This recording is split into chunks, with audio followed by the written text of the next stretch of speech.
Agora vamos à dica literária da semana. Hoje estou recebendo a minha amiga poetisa Ivana Rangel para trazer a sua dica. Eu fico imensamente gratificada pelo convite do meu amigo e poeta Romário Filho e a Web Rádio Estelar Brasil pelo convite. E te digo com certeza que essa dica literária vale a pena adquirir, vale a pena ler. É um excelente romance, dentre outros. Obrigada pelo convite mais uma vez. Olá, meu nome é Ivana Rangel, eu sou poetisa aqui da Chapada Diamantina, Ceabra. E minha dica de leitura essa semana é o romance O Silêncio do Amor, da escritora Eldina Araújo, professora, bacharelada em letras e muito eficiente no que faz. Ela já lançou o quinto romance e eu apresento a vocês um deles, que é O Silêncio do Amor, que narra uma história de dois colegas de escola, Camila e Carlos, que moravam no interior, na zona rural, mas que eram excelentes alunos. E a autora nos proporciona uma leitura leve, mas de narrativa que prende o leitor, fazendo com que as páginas sejam rapidamente consumidas e a empatia com a personagem que narra em primeira pessoa, a trama seja imediata. A obra aqui apresentada tem objetividade e leveza por ser uma narrativa que traz um conteúdo romântico, transformando-a num verdadeiro convite para uma leitura baseada numa linguagem do coração, transmitindo sensações que hoje são tão pouco vividas pelas correrias dos tempos modernos, mas aberto e cheio de possibilidades para você, leitor, sentir e viver sensações boas. A história de Camila e Carlos é contada em 7 capítulos, bem concisos, e narra um perfil amoroso dos personagens que vão juntos se descobrindo na vivência do namoro juvenil. Eles são jovens estudantes e concluintes do ensino médio, jovens inexperientes que vão juntos construindo uma relação solidificada no amor, que nutre um pelo outro, mas têm os seus destinos separados no momento mais importante de suas vidas, por um trama motivada pelo egoísmo. Assim, do imenso amor desses jovens, de repente, do riso se faz pranto, como diz o poeta Vinícius de Moraes. Essa intervenção humana numa história de amor escrita pelo divino dividiu dois destinos que foram construídos ou costurados para seguir juntos. Feriu duas almas que ignoravam a verdade dos fatos e sofreram mutuamente por 18 anos. O amor foi sufocado e o silenciado por sentimentos mesquinhos. Mas se tem uma coisa que aprendi nessas linhas é que não importa o tempo passado, o desencontro e peças pregadas, a mudança de cenário ou de envelhecimento. Uma alma que ama sempre vai reconhecer o seu amor. Ainda que em silêncio, em meio às feridas que nunca cicatrizam, o destino, em seu próprio tempo, dá um jeito de recolocar os trens nos trilhos e o amor pode renascer em seu tom, dessa vez mais forte e mais bonito. O amor sempre vence, é clichê, mas pelo menos aqui é verdade e é lindo. Então, eu apresento a vocês uma parte do primeiro capítulo, que é O Silêncio do Amor, narrada pela escritora Eldina Araújo.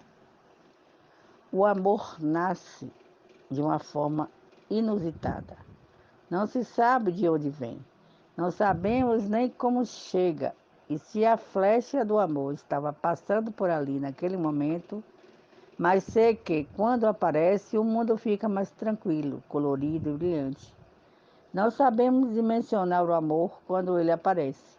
Só sei que a ilusão e a fantasia se aproximam. O brilho do sol tem mais intensidade, o luar tem mais romantismo, o coração bate radiante. Foi assim que tudo aconteceu. O vento abriu as janelas do coração. E pertinho um do outro, a vida tem mais sentido e se torna diferente. A solidão dá espaço ao amor. No momento mágico, ela entra na sala e seu primeiro dia de aula aparece uma, uma boneca.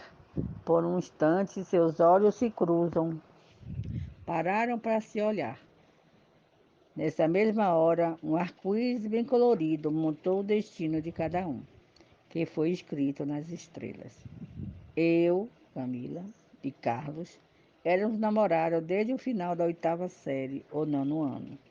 E nos amávamos muito. Um não vivia sem o outro. Estudávamos juntos desde a pré-escola. Estávamos terminando o ensino médio e íamos nos casar, porque queríamos montar juntos no Rio de Janeiro para prosseguir os estudos e assim havíamos planejado tudo. Era o nosso sonho que iria se concretizar. Sempre fui considerada uma menina meiga, doce, de voz suave, filha única, muito amada pelos meus pais. Na escola, eu sobressaía a todos pela inteligência, por ser muito estudiosa. Meus amigos gostavam muito do meu modo, meu desempenho como aluna. Eu respeitava todos os amigos e professores, sempre amável com todos os colegas. Sinceridade e a bondade caminhavam aos passos largos comigo. Eu representava como líder de sala na minha turma de escola. Levava as reivindicações dos amigos à diretora, sempre muito educada com todos. Havia dentro de mim um espírito de liderança. Era uma jovem muito sábia e cheia de encantamentos. A minha vida se caracterizava a viver de amor e ajudar os outros. Todos eram bons. As pessoas precisavam mesmo de oportunidades e não serem rejeitadas. Eu me sentia muito querida pelos pais de Carlos. A mãe dele me enchia de elogios e presentes. Dizia que me aceitava como a sua nora. Dona Carmen passava temporadas no Rio de Janeiro. Tinha um bom apartamento. Dizia que Carlos ia estudar e depois voltaria para nos casarmos. Ela não conhecia os nossos planos. Era muito meiga e amiga da minha mãe. Ambas trabalhavam juntas no mesmo colégio. No momento, Dona Carmen estava em tratamento e afastada do trabalho por motivo de saúde. Só ainda não tinha se mudado para o Rio de Janeiro por causa do seu filho caçulinha, o Carlos, que estava terminando o ensino médio. O irmão mais velho, Carlos, também apreciava o nosso namoro. Carlos era o xodózinho da mamãe, ou melhor, da família. O seu irmão já era casado e morava no Rio de Janeiro, mas sempre aparecia para trazer às crianças a paixão de Dona Carmen, para passarem as férias por aqui. Dentre as minhas amizades, eu tinha uma amiga chamada Lúcia, que nutria uma paixão secreta por o meu namorado Carlos. Só que eu não sabia dessas coisas. Pressentia algo, mas eu achava que era egoísmo da minha parte. E até mesmo infantilidade pensar isso da amiga. Algumas meninas da escola diziam que Lúcia era uma colega falsa e que eu não deveria confiar para contar-lhe segredos.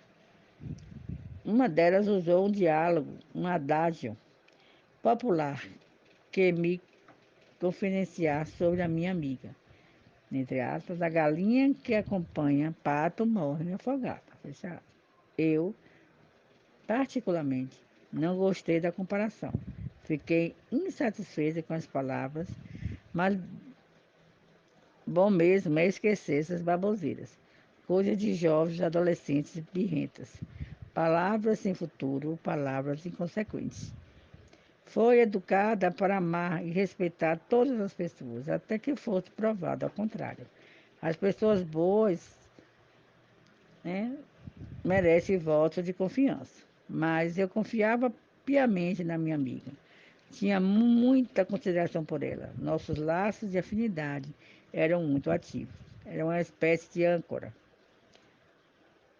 dimensionando a intensidade da nossa amizade. Todos os seus segredos eram confidenciados a ela, todos os meus, e pouco dava sua opinião, principalmente se fosse sobre Carlos. Como também eram muitos amigos, estava sempre o defendendo. Andávamos sempre juntas. Íamos para as festas e bailes com amigos inseparáveis e companheiras de todas as horas. Todas as tardes nós ficávamos juntas, fazendo as tarefas da escola. Uma ajudava a outra com a matéria. Conversávamos muito. Minha mãe saía para o trabalho e ficávamos sozinhas, estudando e conversando. Ela era divertida, me trazia muita tranquilidade, uma espécie de antídoto, pois boas amizades nos trazem saúde. E era o que acontecia. Era uma espécie de sustentáculo em meu lado emocional. Era um movimento ótimo, conversávamos sobre tudo. Há uma ampliada benevolência, não havia segredos entre nós. Depois das atividades escolares, gostávamos de ouvir música, dançávamos muito para passar o tempo. Dávamos mais risada de coisas banais. Nós combinávamos nas brincadeiras. Era gratificante ter uma amiga assim. Estudávamos sempre juntas na mesma escola e na mesma sala. Gostávamos de fazer desenhos nos cadernos, uma da outra, para demonstrar o carinho. Lúcia desenhava lindamente. Fazia contornos perfeitos. Tinha uma habilidade invejável no desenho, que chamava a atenção pela perfeição dos detalhes. Todas as outras meninas pareciam ter inveja da nossa amizade. Algumas delas já haviam me orientando para tomar cuidado na confiabilidade com Lúcia. Ela não era o que se imaginava. Ouvi isso várias vezes. Você pode ter muitas surpresas com ela. Parece uma gatinha, mas verdadeiramente é uma cobrinha. Mas isso não me perturbava. Ela era minha amiga. E isso me bastava. Uma convivência de tantos anos não tinha motivo para desconfiança. Eu não poderia, ou perdi algum tempo com essas picuinhas de colegas. O importante era o que ela representava para mim. A sua forma peculiar de atender aos meus anseios trazia a mim conforto, segurança, alegria. A minha mãe também gostava muito da sua mãe. Ela era a merendeira predileta de toda a escola.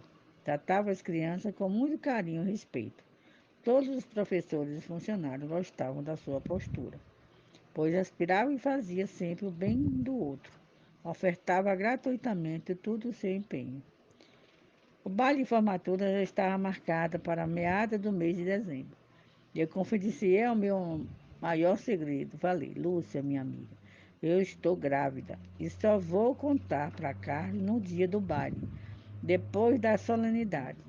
Vai ser uma surpresa que eu quero lhe fazer. Sei que o meu amado vai ficar muito feliz. Confio em você. Guarde isso em silêncio. Veja, minha amiga, confidenciei somente a você. Tudo bem, sabes que não falei nem a minha mãe, nem sequer ao meu pai. Isso é segredo de Estado. E essa segurança eu só vejo em você, pela nossa relação de amizade. E em você posso confiar. Somos grandes amigas e preciso me desabafar. Confesso que eu estou com um aperto no peito, mas só vou contar aos meus pais depois que Carlos souber. Foi uma conversa meio difícil entre nós duas, afinal éramos muito jovens. Falar de um assunto dessa natureza era constrangedor para mim. Tive que expressar para Lúcia a minha agonia, como eu iria estudar e cuidar de uma criança ao mesmo tempo. No início, com certeza, a minha mãe nos ajudaria, mas possivelmente depois dos estudos terei que trabalhar para ajudar nas despesas do lar. Não era para eu engravidar mesmo. Somos muito jovens, precisávamos de tempo para curtir o casamento e focar nos estudos, mas tudo aconteceu muito rápido. Eu Sem nenhuma experiência sobre a vida sexual, para Carlos, acredito também. Foi inesperado, não era para acontecer dessa forma. Foi a nossa primeira vez. Não sabíamos como proceder, mas aconteceu. Agora é assumir e cuidar de uma criança indefesa que precisava de carinho e da proteção de nós dois. Lúcia, minha amiga, logo a minha barriga vai crescer. Vou ficar gorda. Será que vou ficar bonita? Terei que vestir aqueles vestidos de grávida? Mas é para uma boa causa. Logo tudo passa e uma criança traz muita alegria. Para um lar, principalmente por ser filha única, meu pai vai ficar feliz com o meu neto, com seu neto. O neto, corrigiu Lúcia. É, temos que nos sermos felizes e o bebê vai só completar a nossa felicidade. Naqueles dias, o meu pai estava sempre se queixando de alguma coisa, mas minha mãe retribuía, dizendo que poderia ser estafa no trabalho. Papai nunca estava em casa, nunca ficava. Passava o dia inteiro só trabalhando, não tirava as férias para descansar. Minha mãe dizia: carro que anda muito sempre há um desgaste, precisa trocar as peças, precisaria ao médico verificar como está o seu estado de saúde. Bom, aí começa as peripécias de Lúcia contra Camila e o desfecho de muitos anos de afastamento. Que vocês possam adquirir esse belo romance e terminar essa leitura da nossa querida amiga e escritora Eudina Araújo. Prezo muito por romances românticos, que hoje em dia são tão difíceis. Parabéns para quem adquirir, parabéns pela leitura que fará.